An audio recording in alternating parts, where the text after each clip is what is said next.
I was 17 when my parents told me the college fund was gone. Just gone. Like something you misplace at the grocery store or leave behind at a restaurant. Except this was 4 years of tuition, room and board, and the future my grandparents had carefully built for me since I was born. My grandmother, my dad's mom, had set it up in 1993, the year I came into the world. She'd been a secretary for 42 years at an insurance company in Michigan. Never made much, but she was smart with money. Disciplined. She put away a little every month into an education trust with my name on it, and by the time she died in 2004, there was roughly $43,000 waiting for me. That's what she told me anyway, right before she passed. I remember sitting beside her hospital bed. She smelled like lavender and antiseptic, and she squeezed my hand with fingers that felt like paper. "You're going to do something wonderful, sweetie," she'd whispered. "The money's there. Don't let anyone tell you it isn't." I was 11, didn't really understand, but I remembered. So when I turned 17 in 2010 and started applying to colleges, Penn State, University of Michigan, a couple of backups, I asked my parents about the fund. We were sitting in the kitchen. Mom was chopping carrots for dinner, and Dad had his reading glasses on, flipping through some warranty paperwork for the new dishwasher they'd just installed. I'd been accepted to Penn State's communications program. Early action. I was proud, honestly. It felt like everything was lining up. "Hey, so, Grandma's college fund," I said. Casual, no big deal. "How do we access it? Do I need to sign something or, Dad looked up. Mom stopped mid-chop. The silence was weird. "Oh, honey," Mom said, and her voice had this practiced softness that immediately made my stomach drop. "We've been meaning to talk to you about that." Get this, they'd lost it. Not stolen, not spent, lost. Like it was a set of keys or a receipt. Dad explained, and he had this whole apologetic tone, hands spread open like he was showing me he had nothing to hide, that after Grandma died, the fund had been transferred into some kind of joint account for safekeeping. But there'd been a mix-up with the bank. Paperwork got mishandled. The account was closed during a merger in 2006, and the money, well, they couldn't track it down. They'd tried, he said. They'd called, filed claims, talked to lawyers. Nothing. It was just gone. I didn't cry. I don't know why, but I didn't. I just sat there, staring at the tablecloth. It had little yellow flowers on it, I remember that, and felt something inside me go very still. My brother, 2 years older, already finishing up his sophomore year at Ohio State, walked in right as Dad was wrapping up the story. He grabbed a soda from the fridge and didn't even look at me. "That sucks," he said. That was it. Mom patted my shoulder and said we'd figure it out. There were loans, scholarships, community college for the first 2 years to save money. "Lots of kids do it," she said brightly. "You'll be fine." I went to my room and stared at the ceiling for 3 hours. The thing is, I wanted to believe them. I wanted to think it was just a terrible, unlucky accident, that bureaucracy had swallowed my future and there was nothing anyone could have done. But something about the way they delivered the news felt rehearsed, too smooth. And my brother's complete lack of reaction, he hadn't even asked a follow-up question. Hadn't seemed surprised. Anyway, I ended up going to community college.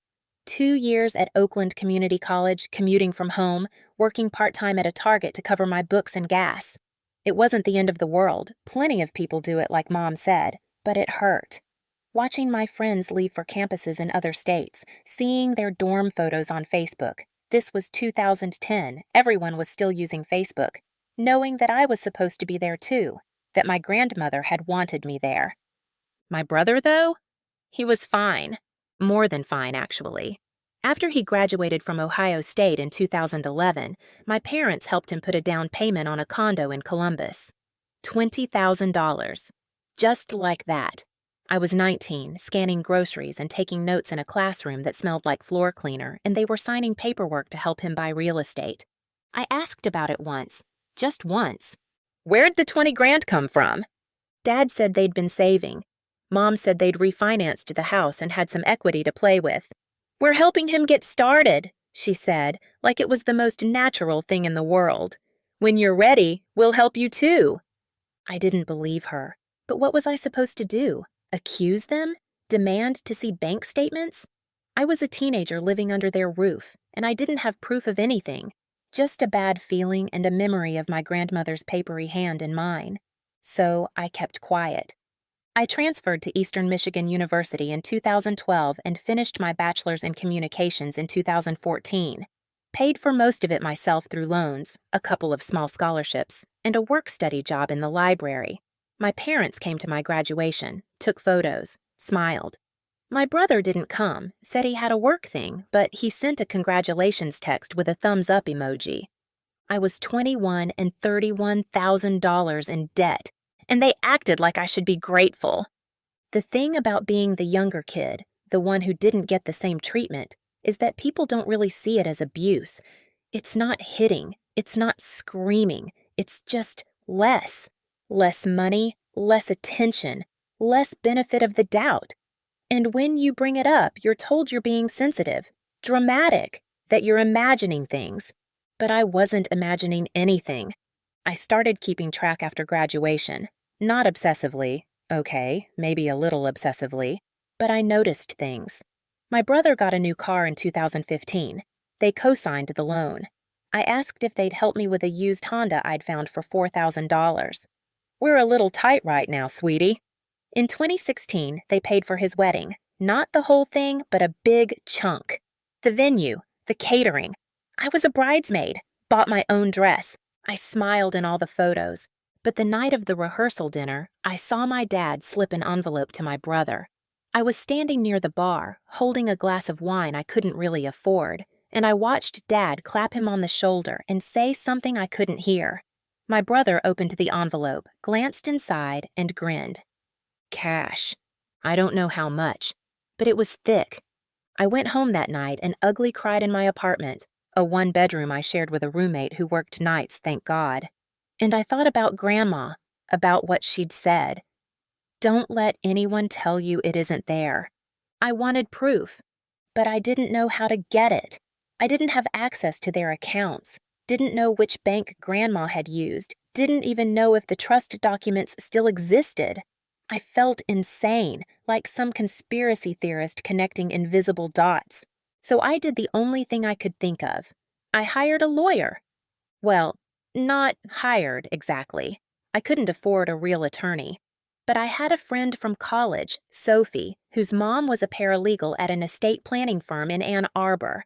I met her for coffee in early 2017, and I explained the whole thing. The fund, the story, the timing of my brother's windfalls. She listened, didn't interrupt. Then she said, "Do you know your grandmother's full name and date of death?" I did. "Give me a few weeks." I waited. Sophie's mom found the trust documents in March of 2017. Not the money. Not yet.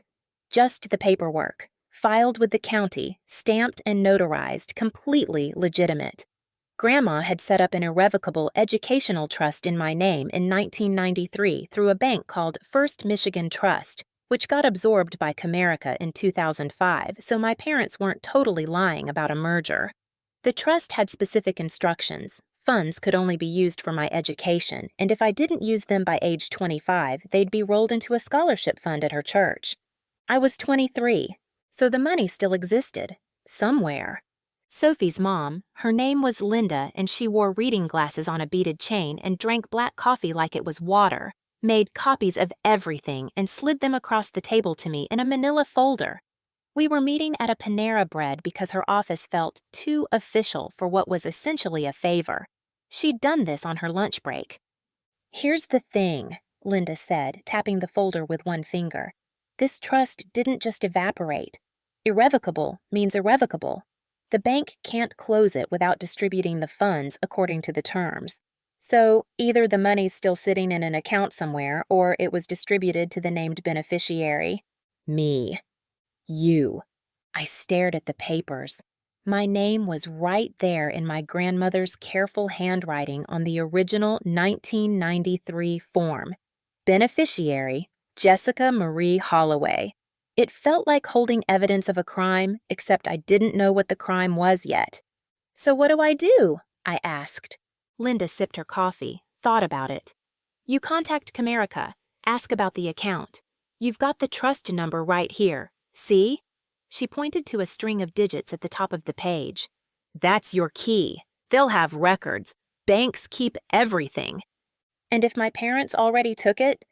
Her expression shifted, got serious. "Then they committed fraud. But let's not jump to conclusions. Maybe it's still there and they genuinely didn't know how to access it. People mess up estate stuff all the time." I didn't believe that, but I nodded anyway. I called Comerica the next day from my car during my lunch break. I was working as a communications coordinator for a nonprofit at the time, barely scraping $32,000 a year. The first person I talked to transferred me. The second person put me on hold for 11 minutes. The third person, a woman named Diane in the trust department, finally pulled up the account. "Okay," she said. "I see it. Trust established in 1993, transferred to Comerica in 2005. Last activity was—" She paused. I could hear her clicking keys. "January 2006? My heart was pounding. What kind of activity? "Full distribution. Transferred to an external account." "What external account?" "I can't give you specific account details over the phone, but I can tell you the distribution was made to a joint account held by, let me see, Robert and Susan Holloway, my parents." I sat there in my Honda with the engine off, staring at the Taco Bell across the parking lot, and felt something crack open inside my chest. Not surprise exactly, more like confirmation.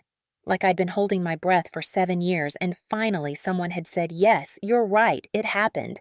"Hello?" Diane said. "Are you still there?" "Yeah," I whispered. "I'm here." She explained that the distribution had been legal. My parents were listed as co-trustees after Grandma died, which gave them the authority to manage the funds on my behalf until I turned 18. But the trust terms required the money be used for education. If they'd used it for something else, that was breach of fiduciary duty. "Do you have records of what the money was used for?" I asked. "We wouldn't have that. The trust was dissolved once the funds were distributed.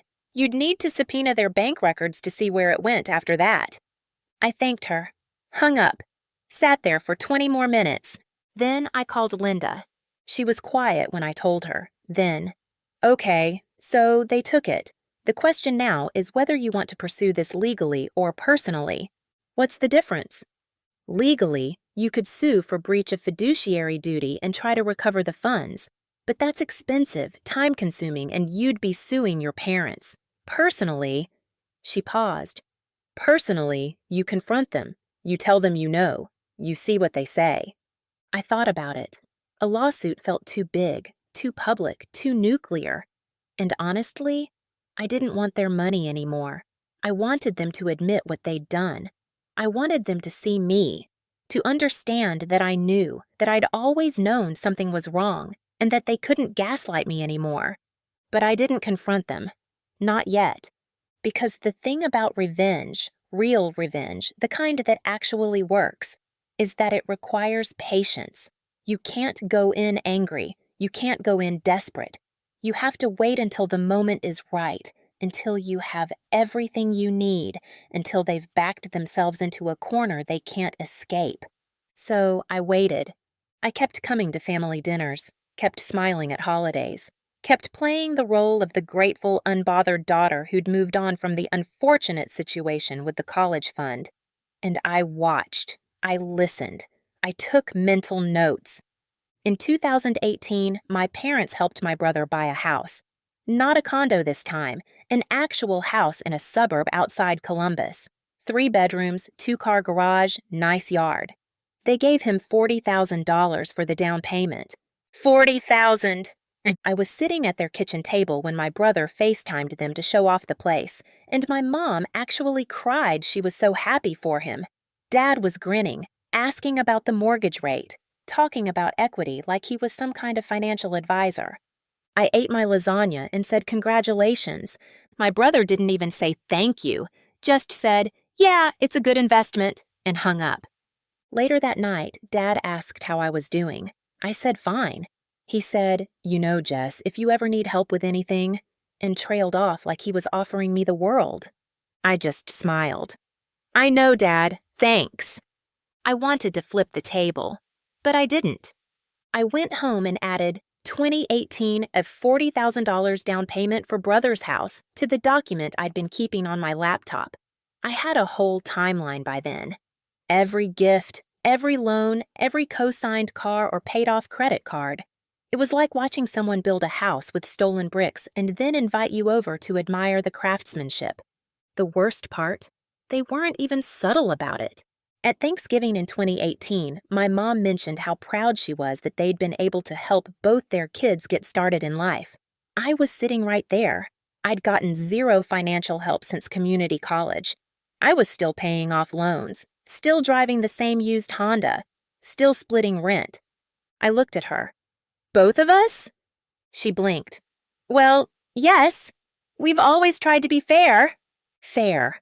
I excused myself to the bathroom and stared at my reflection in the mirror for 5 minutes. I looked tired, older than 25. There were lines around my eyes that hadn't been there a year ago. But I didn't cry. Not anymore. I'd stopped crying about it sometime around 2016. Now I just felt cold, determined. I went back to the table and ate my pie. The plan started forming in late 2019. I'd been thinking about it for months, how to do this, when to do it, what exactly I wanted to happen. I didn't want to sue them, didn't want a legal battle. I wanted something simpler. I wanted them to tell the truth in front of everyone. Thanksgiving seemed perfect. The whole family would be there. My brother, his wife, my mom's sister, and her husband, a couple of cousins. Enough witnesses, enough people who'd spent years watching my parents fawn all over my brother while I got the leftovers. I just needed proof, something undeniable. So I asked Linda for one more favor. She helped me file a request for my parents' bank records from 2006, the year the trust was distributed. It wasn't easy. I had to prove I had legal standing, the trust documents helped, and I had to pay a fee. But in September 2019, I got them. Copies of deposit slips, transfer records, account statements. And there it was. January 18th, 2006. Deposit of $43,750 into a joint checking account belonging to Robert and Susan Holloway. 3 weeks later, a withdrawal of $20,000. Memo line. Down payment, Ethan condo. My brother's condo, the one they'd helped him buy in 2011. Except they hadn't saved up for it. They'd used my money that was legally supposed to be spent on my education. I made copies, put the originals in a safety deposit box, kept one set in my apartment, one set in my car. Then I waited for Thanksgiving.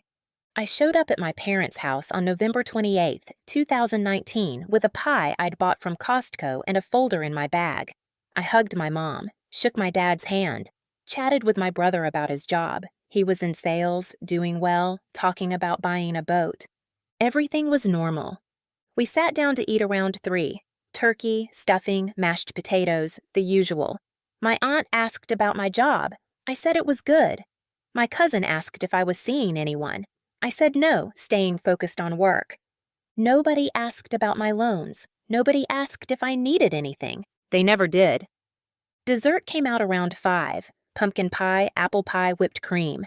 My mom was talking about a cruise she and Dad were planning for their 30th anniversary. My brother's wife was showing everyone photos of their new deck. I waited until everyone had coffee. Then I pulled out the folder. I didn't make a big announcement or anything. Just set the folder on the table next to my coffee mug and said, "Hey, I wanted to share something I found recently." My voice was calm, even, like I was about to show them pictures from a vacation. My mom looked up first. "Oh? What's that, honey?" I opened the folder and pulled out the bank statements, slid them into the middle of the table right between the pie plates and the gravy boat. I've been doing some research on Grandma's college fund, the one that got lost. The temperature in the room dropped about 20 degrees. Dad's fork stopped halfway to his mouth. My brother's smile froze. My aunt leaned forward slightly, confused but curious. "I contacted Comerica," I continued, keeping my tone light, almost conversational. Turns out the fund wasn't lost at all. It was transferred to your joint checking account in January 2006, $43,750. I pointed to the highlighted line on the statement. Right there. Mom's face went pale. Dad set his fork down very carefully, like the table might shatter if he moved too fast. Jessica, he started. Wait, I'm not done. I pulled out another page. 3 weeks after that deposit, there was a $20,000 withdrawal. The memo says down payment. And that's interesting because... I looked at my brother, who was staring at his plate like it might offer him an escape route. That's the same year you bought your condo, Ethan. The one Mom and Dad helped you with. Silence. My aunt's husband, Uncle Frank, cleared his throat. I'm sorry, what's happening here? What's happening? I said, and my voice was still calm, still steady. I'd practiced this part in my bathroom mirror maybe 24 times. Is that my parents took the education fund my grandmother left for me, told me it was lost and used it to help my brother buy real estate. My cousin actually gasped, like, audibly. Dad found his voice. Jessica, this is not the time or place. When is the time, Dad? I looked at him directly. Because I asked you about this when I was 17. You looked me in the eye and said it was gone. I asked again when I was drowning in student loans. You said you'd tried everything. I tapped the bank statement. This says otherwise. Mom's hands were shaking. She pressed them flat against the table. You don't understand. The situation was complicated. We were going to tell you it... When? She didn't answer. My brother finally spoke up, and his voice had this defensive edge to it. Okay, look, I didn't know where the money came from back then. I was in college. They said they were helping me out. I didn't ask questions. But you knew later, I said. You had to know. You were at dinner in 2010 when they told me it was lost. You didn't say a word. He shifted in his seat. I didn't think it was my business. It was literally my money. We were going to pay you back, Dad said suddenly, and his voice had that pleading quality that desperate people get when they're caught. That was always the plan. We borrowed from the trust temporarily because Ethan needed help and we were going to replenish it before you graduated high school. But then the economy crashed and the house lost value and... Stop! I held up one hand. Just stop. You didn't borrow anything. You can't borrow from an irrevocable trust meant for someone else's education. That's called fraud. The word hung in the air like smoke. My aunt was staring at my parents like she'd never seen them before. My cousin had her phone out, not texting, just holding it, probably trying to process what was happening. Uncle Frank looked deeply uncomfortable, like he wanted to be literally anywhere else. Mom started crying. Not loud, just tears streaming down her face while she sat very still. We made a mistake, she whispered. We were trying to help both of you, and we made a terrible mistake. You made a choice, I corrected. You chose Ethan over and over and over. The condo, the car, the wedding, the house. I pulled out another sheet, my own handwritten timeline. I documented everything, every dollar you gave him while I worked full-time and went to school and ate ramen 4 nights a week. Dad's jaw tightened. We helped you too. We gave you a place to live. You gave me what parents are supposed to give their kids. A room and meals. Basic support. You gave him a future. My brother shoved his chair back. Okay, I don't have to sit here and listen to this. You're being dramatic. I turned to him. Dramatic? I'm stating facts. You got over $100,000 in help from them in the last 13 years. I got 0, and it started with money that was legally mine. We didn't know, he snapped. How was I supposed to know? You knew at this table in 2010, I said quietly. And you didn't care. His wife touched his arm, whispered something. He shook his head, grabbed his jacket from the back of his chair. This is insane. I'm leaving. Go ahead, I said. But everyone here knows now. Everyone at this table knows exactly what happened and who benefited. He left, just walked out. His wife followed after an awkward pause, whispering apologies to no one in particular. The front door slammed. My aunt broke the silence first. Susan, Robert, is this true? All of it? Mom sobbed into her hands.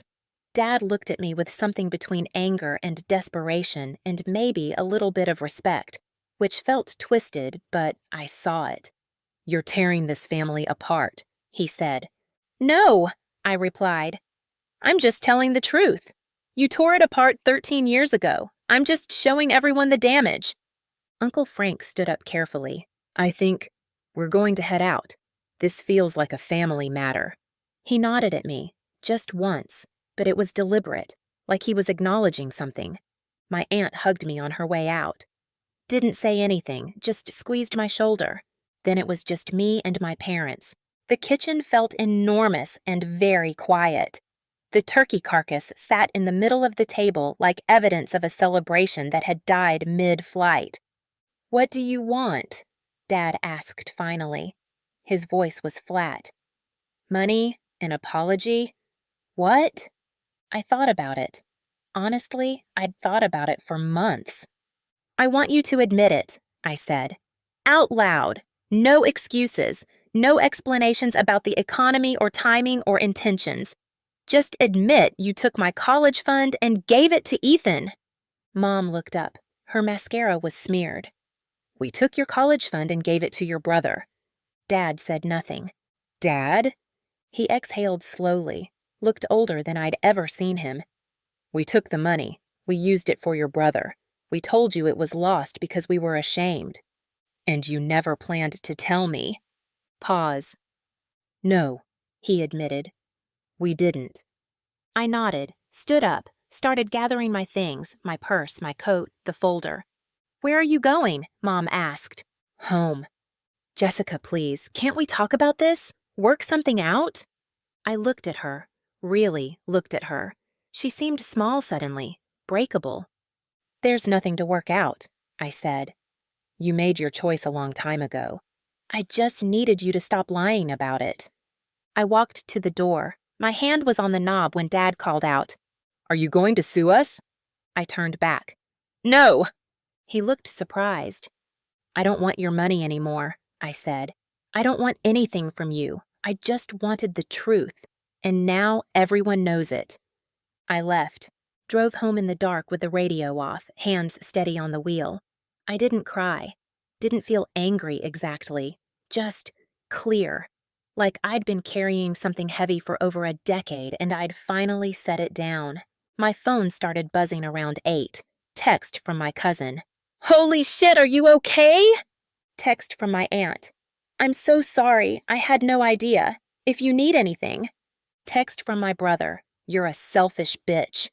I blocked his number. Text from Mom. Please call me. We need to talk. I love you. I didn't respond.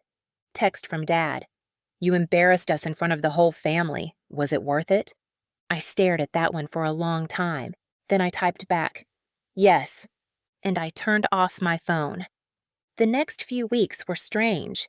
My parents called 14 times, left voicemails that ranged from apologetic to angry to bargaining. I didn't listen to most of them. My aunt called once to check in, said she'd talked to my mom, that my parents were devastated, that maybe I'd been too harsh. They stole from me, I said. Long pause. I know, she said quietly. You're right. I'm sorry. My brother sent a few more texts from his wife's phone before I blocked that too.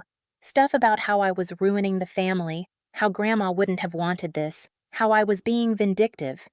Maybe I was, but the thing is, I didn't feel vindictive. I felt free. I'd spent 13 years watching them rewrite history, watching them pretend everything was fine and fair and equal. I'd smiled through it, stayed quiet, been the good daughter, and all I'd done at Thanksgiving was tell the truth. If the truth destroyed their narrative, that wasn't my fault. That was theirs.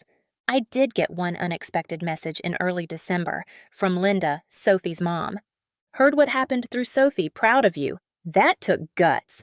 Coffee sometime? We met the following week. I told her everything.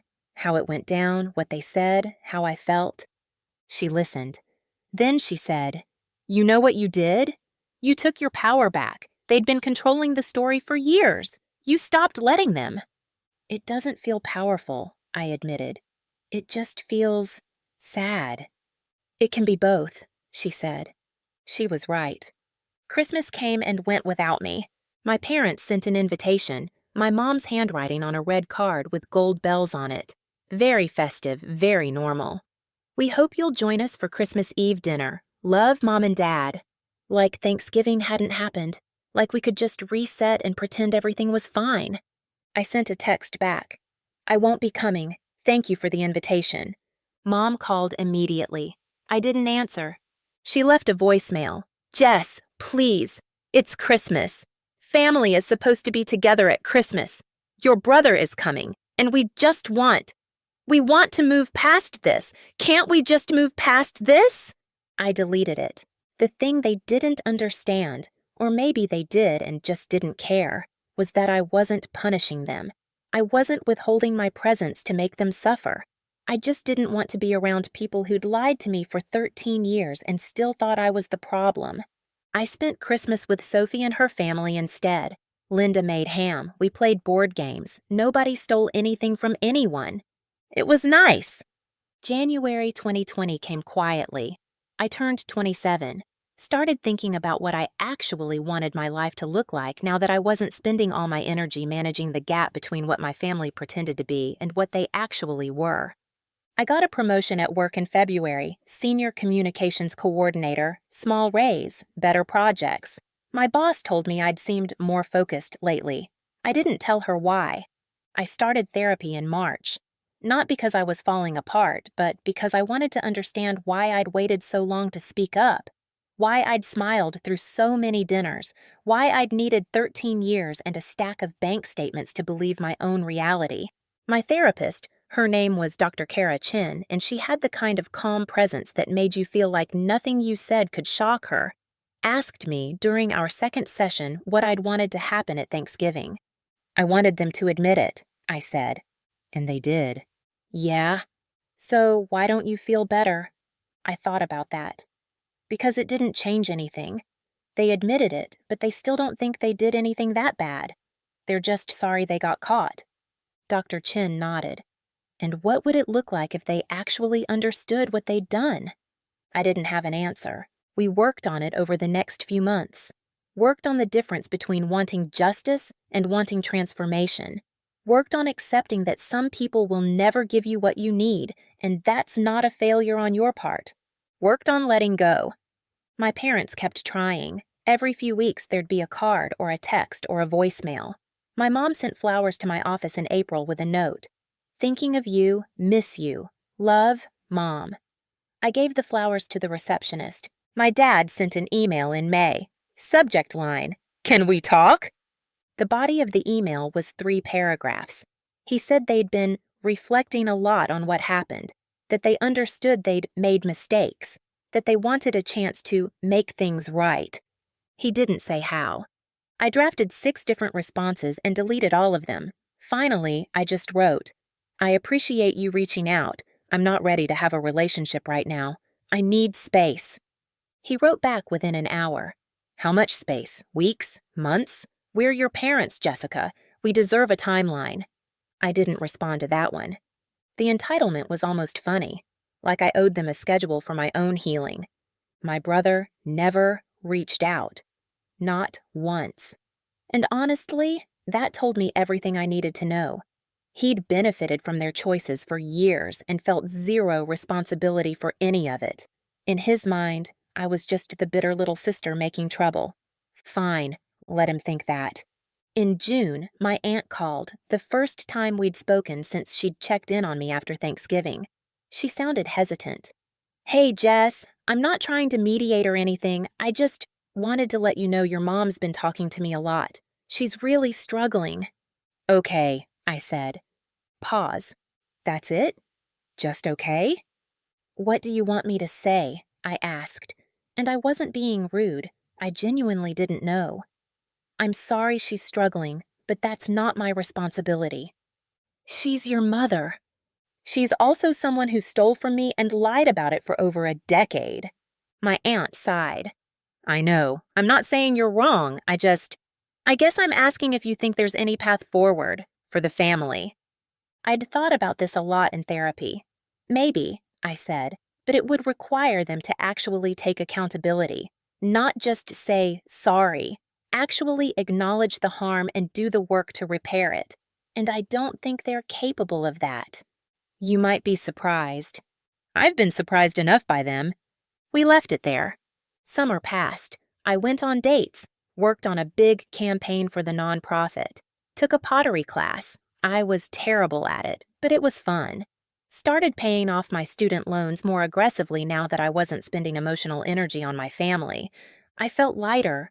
Not happy all the time. I still had bad days. Days where I missed the idea of having parents I could trust, but lighter. Like I'd stopped dragging a weight behind me everywhere I went. In August, something unexpected happened. I got a letter, not from my parents, from my grandmother's church, the one mentioned in the trust documents, the one that was supposed to get the scholarship fund if I didn't use the money by 25. Apparently, someone at the church had been going through old records and found the trust paperwork. They'd tried to contact the bank, found out the trust had been dissolved, and tracked me down through public records.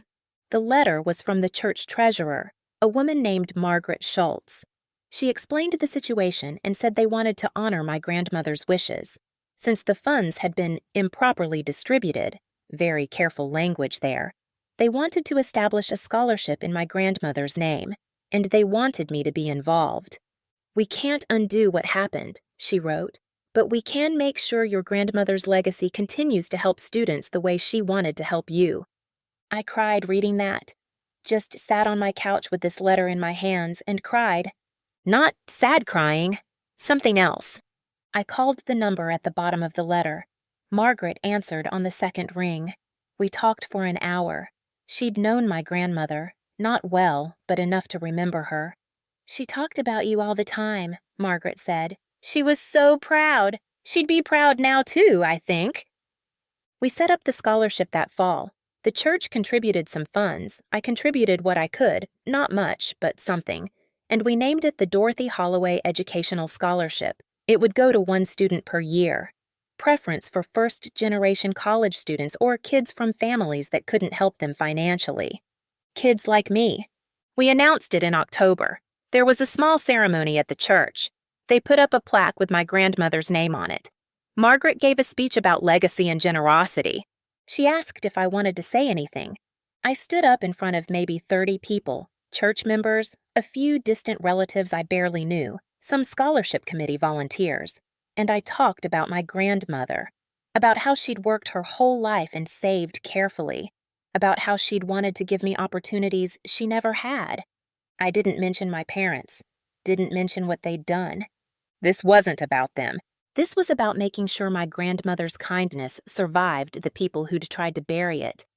Afterward, a woman in her 50s came up to me. She introduced herself as Joanne, said she'd worked with my grandmother at the insurance company for 15 years.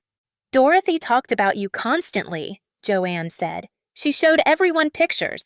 You were her whole world." She paused. "I don't know what happened with the fund, but I know she'd be so happy you did this."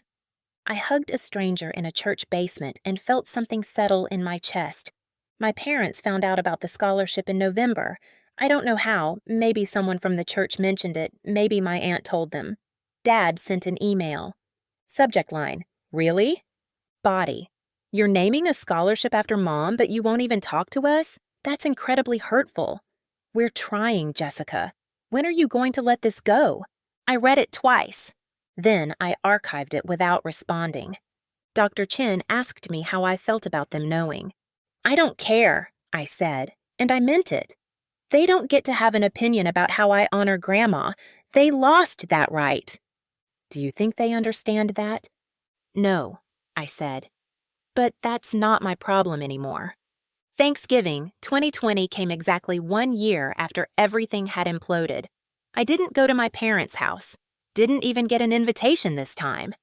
I volunteered at a food bank instead. Spent the day handing out meals to people who needed them. Came home tired and sweaty and completely at peace. Sophie texted me that night. "How you doing?" Me. "Good, actually." Sophie. "Proud of you." I was proud of me too. Not because I'd destroyed my family or gotten revenge or made anyone suffer. I was proud because I'd told the truth, because I'd stopped protecting people who'd hurt me, because I'd turned something painful into something that would help other people. My grandmother had wanted to give me a future, and in a way, she still did. Just not the way anyone expected. It's been a few years now since that Thanksgiving. I'm 30 as I'm recording this. I still don't talk to my parents. My brother and I haven't spoken since he walked out. Sometimes people ask if I regret it, if I wish I'd handled it differently.